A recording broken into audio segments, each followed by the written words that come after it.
Number two, this is where we start putting the puzzle pieces together.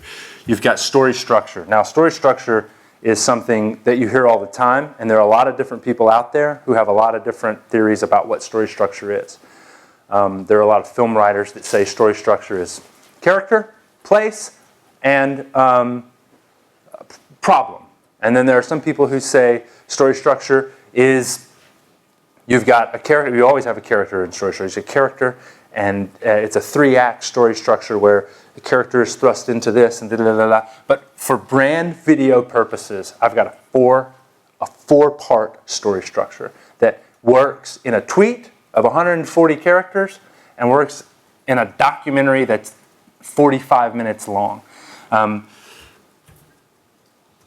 this is the easy part. I mean, once you kind of understand what story structure is, it's the easy part. So, number one, character. Easy. If you've ever seen anything or ever read a story, it's got characters in it. A lot of times there's multiple characters. Sometimes there's good guys, sometimes there's bad guys. But there's characters. That's easy. I don't even really need to spend any time explaining to you what a character is in a story.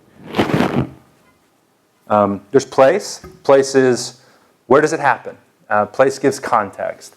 And with place, it's like, where did it happen? And the radio folks will tell you, they approach a story similar, but they do who, what, when, where, why. This is just a different way to approach structure. So place helps people connect with, you understand, if you're in Alabama and it's hot and it's sweaty, place is part of it. You're making a commercial for popsicles, then place becomes a part of the story because it's hot outside. Well, yes, you want popsicles. And then the third thing, which is the key thing, is what is your problem? What is the problem that you're trying to solve? I say this all the time. I do a lot of work for nonprofit organizations and a lot of work in the third world with organizations that are doing development in the third world. And one of the things that is so important to me as a director, as a guy who's making these videos, is I don't want to exploit the problem of poverty. Or there's some people who call it, it's like poverty porn, where you show the kid who's got the fly on his eye and all of those things.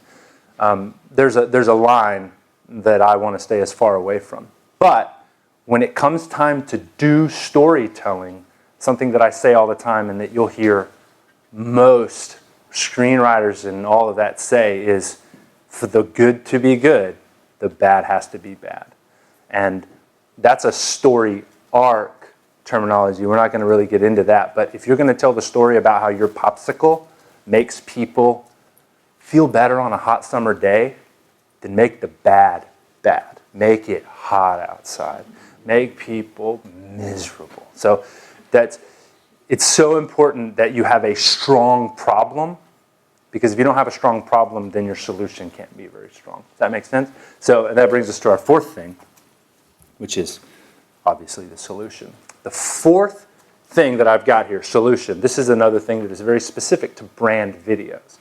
So to use the example of the popsicles again, your popsicle is providing a solution to this problem of being so hot outside. And if you're making a brand video, you want to find a way, if you're going to spend any time or effort or money telling a story to promote your brand or your product or your whatever, you need to find a way to make your product part of the solution in the story. If your thing isn't a part of the solution in the story, you're wasting your time. Don't tell a different story.